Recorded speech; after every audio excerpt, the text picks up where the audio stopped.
Na Mariborskem višja brezposelnost, pozitivna izjema je Lenart. Ptujski obrtniki bodo pomagali družini iz Haloz. Na olimpijskih igrah je tudi ekipa RTV Slovenija. Stopnja registrirane brezposelnosti se je decembra po 2 mesecih spet zvišala in je znašala 13,5 %. Na območju Maribora je še višja in sicer 15-odstotna, potem ko se je pretekli mesec zvišala za okoli 7 %. Samo v mariborski občini imamo 18-odstotno brezposelnost. Svetla izjema v vzhodni Sloveniji pa je območje Lenarta, kjer je trenutno brez zaposlitve le dobrih 9 % ljudi. Zaposlovanje je na območju Lenarta hitrejše od slovenskega povprečja. Lani so bili brezposelni na zavodu v povprečju prijavljeni 8 mesecev manj kot drugod po državi. Tu še tovarna, to vse stojijo, ne? Naprimer, to je olje, PRT-je. Najbrž je tudi zato tu brezposelnost manjša, ker je dosti ljudi preko meje, ne, zaposlenih. Tujina zelo dosti ponuja, samo prvi pogoj je znanje tujega jezika, ne? Kar pa vemo, da marsikomu od nas Slovencev velika ovira, no. Zaposlitvene priložnosti nekateri najdejo tudi v sezonskih delih. Zagotovo je treba poudariti, da v Lenartu je zdravo gospodarsko jedro. Na srečo tam torej ni nekih večjih nihanj v gospodarstvu. Odpirajo se nove zadeve, tudi zaposlovanje invalidov v podjetjih. Seveda pa treba priznati tudi, da so priložnosti dela v tujini. Sicer pa je na območju Maribora trenutno 186 prostih delovnih mest. Iščejo se predvsem delavci v kovinsko-predelovalni industriji, vozniki v mednarodnem prometu, delavci za montažna dela v tujini in tudi kuharji. So pa spremembe pri programu usposabljanja brezposelnih. Mariborska livarna, recimo, ki je šla v stečaj, če bi nastalo neko podjetje in bi se sedaj prijavilo na usposabljanje na delovnem mestu, so vstopni pogoji nekoliko lažji. Tudi ni tista zahteve, ki sicer velja, da mora delodajalec novoustanovljen biti vse 1 leto na trgu. Delodajalec lahko hkrati usposablja tudi do 50 brezposelnih oseb. Na zavodu pričakujejo, da bo vsaj 2/3 ljudi po uspešnem usposabljanju tudi zaposlenih. Na mariborskega župana Andreja Fištravca se je usul plaz očitkov, ko so mediji razkrili, da si je službeno kartico kupoval oblačila. Lansko poletje je opravil 2 nakupa v skupni vrednosti 320 €. Kot je pojasnil, se mu to ni zdelo sporno, saj si je službeno kartico plačal oblačila, ki jih bo uporabljal v službi. Po opozorilu občinske strokovne službe, da ni ravnal pravilno, je Fištravec denar vrnil na račun občine.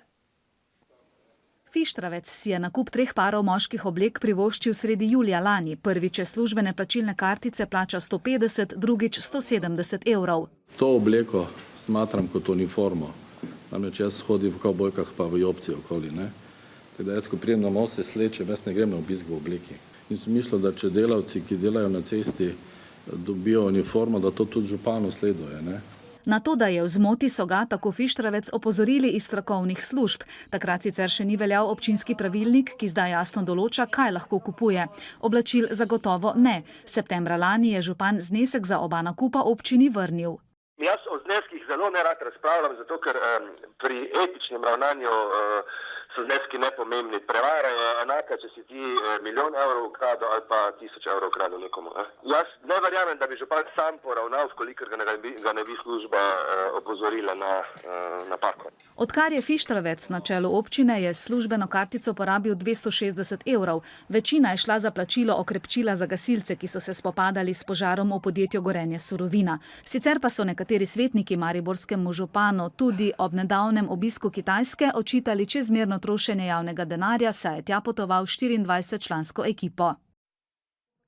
V Zvezi svobodnih sindikatov pa so se danes ostro odzvali na kadrovsko politiko župana Andreja Fištravca.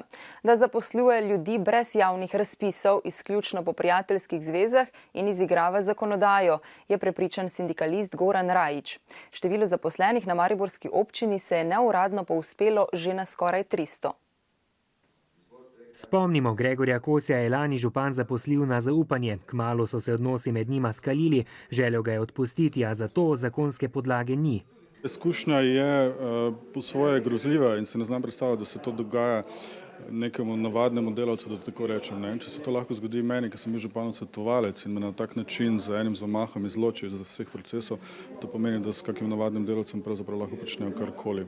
Župan zaposluje po prijateljskih zvezah, brez javnih razpisov in izigrava zakonodajo, je Jasen Rajič.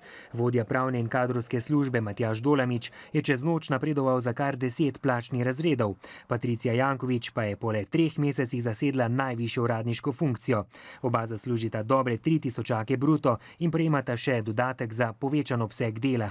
Moti nas to, da se ljudje v bistvu zaposlujejo na način, ki je nedovoljen, nehigieničen v bistvu, z blazno visokimi plačami za občinske razmere, da po drugi strani, kako bi rekel, se ljudi ustrahuje, se jih premešča.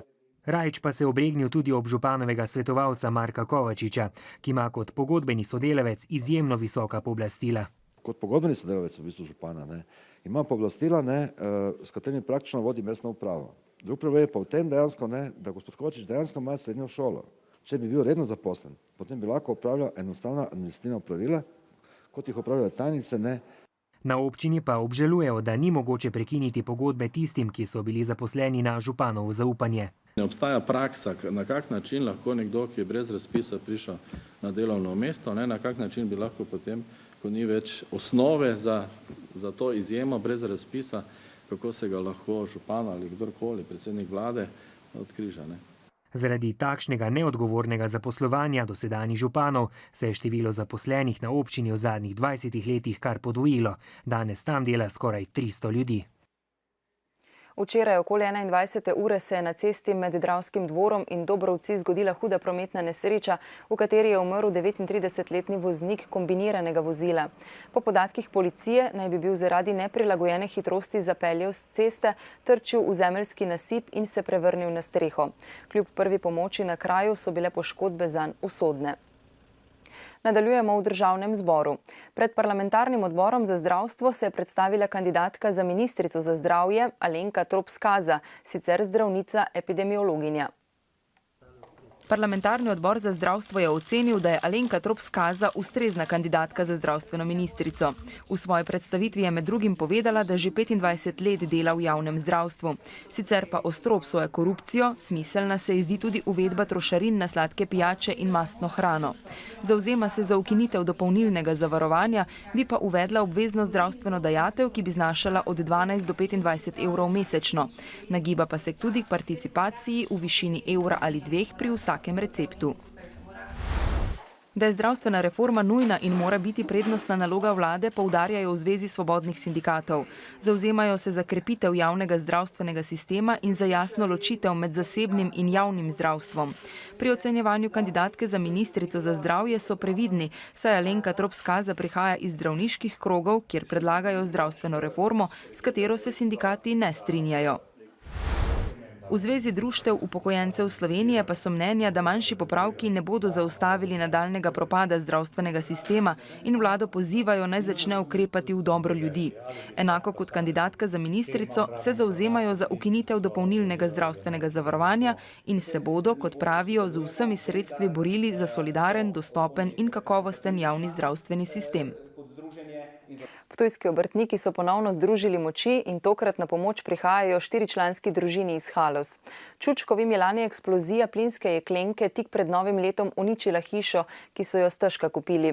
Obrtniki skupaj s podjetji zdaj obljubljajo, da bo družina do poletja na svojem. Še preden so se sploh vselili v novi dom, se je mladi družini sesul svet. Ko so si domovanje želeli še prebeleti in urediti po svoje, se je zgodilo najhujše. Pri odstranjevanju zastarele plinske jeklenke je prišlo do eksplozije. Ko sem tu odvil, je začelo ful pihati, ta kolega rekel bežba, potem smo prišli tam ven, v bistvu prihodu ven in takrat je vsekalo. In česar ni uničila eksplozija, je nato še ogenj. Šok, prvo. Ko pogledaš, ko vidiš, si misliš, komaj smo nekako zbrali skupaj, da nekaj kupiš, da si nekaj začneš nekaj delati. Toda v nesreči niso ostali sami. Ptujski obrtniki so tudi tokrat pokazali svojo srčnost. Če tudi sami težko shajajo, saj ni dela in se bojujejo z neplačniki, pa takrat, ko gre za dobrodelnost, stopijo skupaj. Bomo naredili inštalacijo, centralno pa vse, mi bomo ponedek nov, plošče vse gore naredili. Potem laminate dole, da bomo potem zaključili dobesedno, pa smo sad zunaj. Z materialom pa so na pomoč priskočila tudi slovenska podjetja. V največji meri Petrol, ki bo prispeval kompletno zaogrevanje, radiatorje, kotle, toplotno črpalko, pol jup bo prispeval barve, pol knauf gips plošče ter jelovica okne in stavbno pohištvo. Brez njihove pomoči bi se ta projekt zelo težko speljal.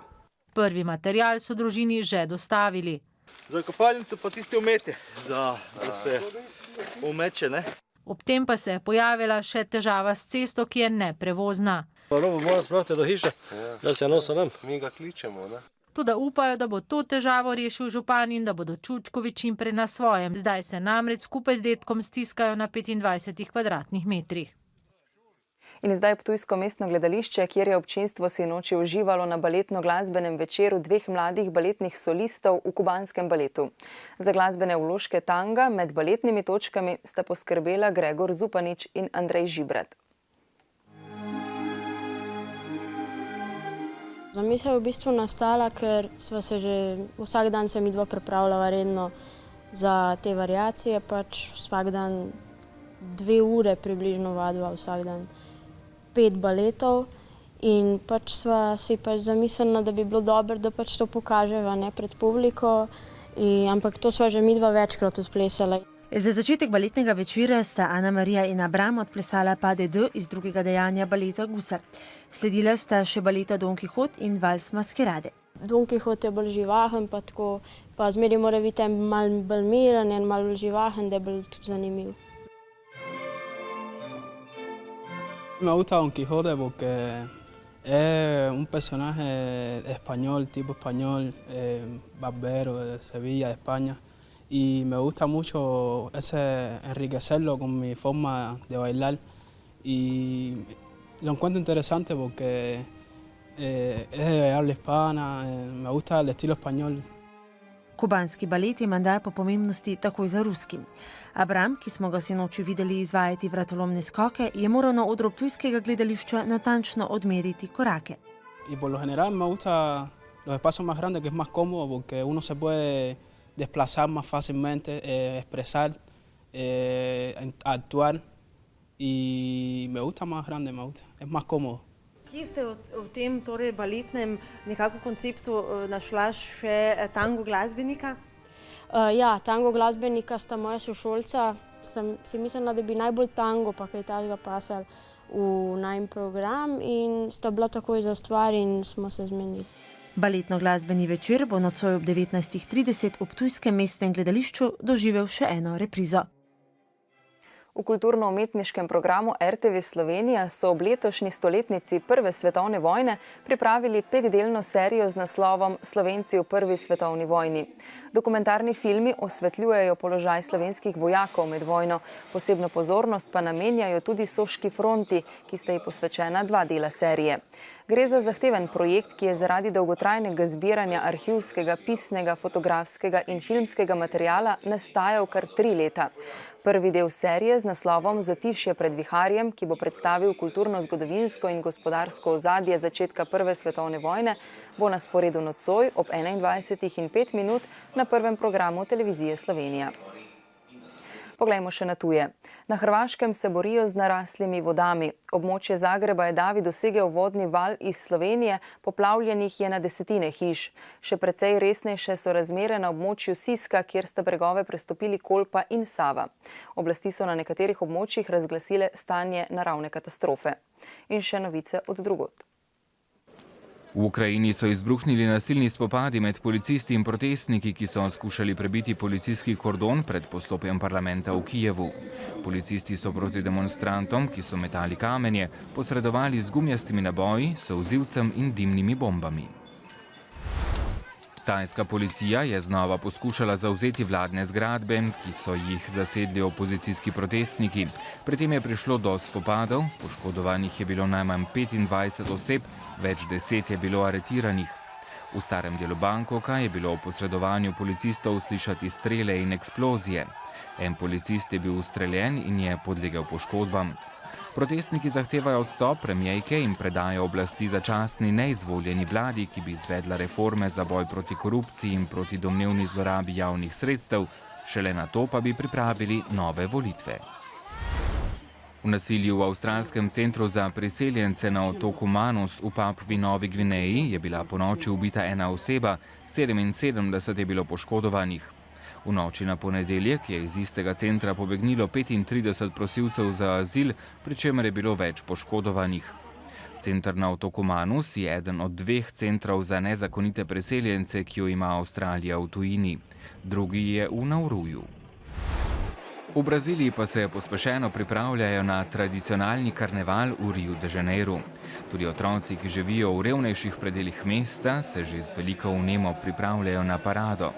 Čeprav nimajo formalne plesne izobrazbe, pa se s pomočjo lokalnih šol sambe pripravljajo na nastop. Vremenoslovci nam za jutri napovedujejo oblačno vreme, nekaj jasnine bo le v vzhodnih krajih. Tam bo tudi večinoma suho, drugod pa bo občasno deževalo, pogosteje na zahodu države. Pihal bo jugozahodni veter, ob morju jugo. V noči na četrtek bo povsod deževalo, v četrtek dopoldne pa bodo padavine večinoma ponehale. V petek bo pretežno oblačno, na zahodu bo popoldne spet začelo deževati. Toliko v Dnevniku, preživite lep večer in nasvidenje.